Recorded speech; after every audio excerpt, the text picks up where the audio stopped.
Out of all the antagonists we've had on Dragon Ball Super, Granolah has to be the most unique one we've had yet.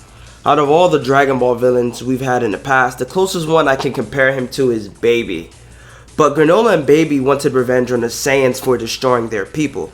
But that's where the similarities between them end, because Baby was a villain. Although he wanted revenge for being wronged, he was still evil. So Granolah isn't.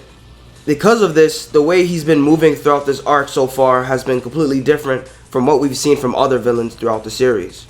Yes, the Dragon Balls have been used by villains to obtain things like eternal youth or immortality, but no one has ever wished to be the strongest in the universe until now. After learning about the 2 Dragon Balls on planet Cereal, Granolah wasted no time in gathering them, making his wish to become the strongest in the universe, just so he could kill Frieza and the remainder of the Saiyan race, who we know are now God tier fighters.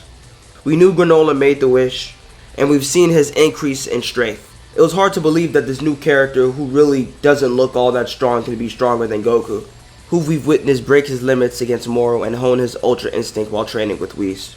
The only way to make this believable is for Granolah to fight against the Saiyans, which he ultimately does. Well, he has proven to be far more powerful than Goku by beating his ass 3 times in one day. We have to look and analyze this arc a bit more intently. We have to listen to what the characters are saying and the feats that they're performing. When Granolah makes his wish to become the strongest in the universe, the Eternal Dragon Tarumba explains to him that he cannot increase his power beyond his latent potential. However, his wish could be granted by accepting certain conditions. By accepting the condition of shortening his lifespan, he could become the strongest in the universe. After making this wish, we get to see him put this power to use. Before the wish, Granolah only had his right eye, which gave him perfect accuracy, and his finger beams. He was a sniper. But after the wish, he is capable of doing so much more. He can fly, use telekinesis, sense energy, use a technique that seems to be Hakai, and another technique that seems to be instant transmission, manipulate Genki from the very planet he's standing on, and cloning. Out of all these abilities, 3 of them made me raise a brow. Let's start with his version of Hakai. Hakai is a technique used by gods of destruction and beings that possess the energy of destruction. Hakai is a form of absolute destruction, being able to erase all matter and spiritual beings alike. That means your soul would be destroyed as well if you were hit by Hakai, erasing you from existence completely. No afterlife for you, boy. You're gone. That's it. Game over. It's lights out. Just darkness. Where the hell do you even go once you get erased? That's what I want to know. Like, what happened? I know your consciousness is gone, but like, from the person who's being deleted, what's that like? Like, what's it like not existing? that's pretty interesting. Anyway, to get back on topic, Granolah is seen using a technique that's pretty much has the same properties as Hakai in terms of its destructiveness. Granolah never trained with the god of destructions and probably didn't even know about the existence of God Ki before fighting Goku. So why does he have Hakai? There's a possibility that this technique isn't Hakai. It could be that Granolah is just so powerful, his Ki blast can erase any physical object. That's where the similarities would end. If Granolah's blast just has the same potency as Hakai, but not the Hack's abilities, spiritual destruction wouldn't be a factor in his technique, thus making it an inferior knockoff. Next is instant transmission.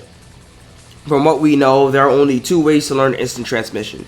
Either learn the Yard Drive version, in which the user has to concentrate on a specific energy source and can only teleport to said energy source.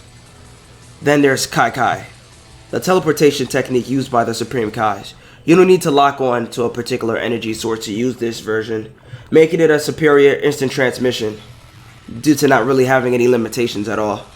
Again, Granolah has never trained with any of these people, and yet he can still teleport, and faster than Goku, no doubt. Now, when they said this, I'm not sure if they're saying that his version of the teleportation is faster than the instant transmission, faster than instantaneous movement, or if they just mean that he activates it faster than Goku because he probably doesn't have to sense anyone's energy. Who knows?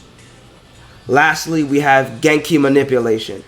This one is sort of similar to Hakai, in which you need a specific type of energy to use this ability. You can't just use it with regular Ki alone. You need a specific type of energy. Instead of using ki, this ability uses magic. Again, another ability that seems to be another ass pull. Granolah just seems to be using random abilities when it suits him best, making me question the writing of this arc. But then I came to a stunning realization while reading previous chapters. After Granolah made his wish, his hair grew. He also shortened his lifespan. That's when I realized what was really going on. Granolah made a wish to have all the power he would ever have in his lifetime at that very moment, fast forwarding time on himself, thus causing him to age after the wish was made. Which explains why his hair was long. We also have to take the average Cerulean lifespan into account. The Ceruleans live for about 200 years. Granolah was only 50 years old. Granolah had 150 years left in his life. Now he only has 3. His lifespan is far longer than any Saiyans. That means he would have way more time to get stronger than Goku and Vegeta would. There's no telling what would have happened to him in 150 years. He could have learned magic from some sort of wizard and obtained Hakaishin Ki by learning under a god of destruction, which would make all of his ability he's shown to this point make sense, and also make the Hakai technique and the rest of his abilities very, very real and not just cheap knockoffs, which is actually kind of scary to think about. Now it's Vegeta's turn to face the warrior with a power 150 years in the making.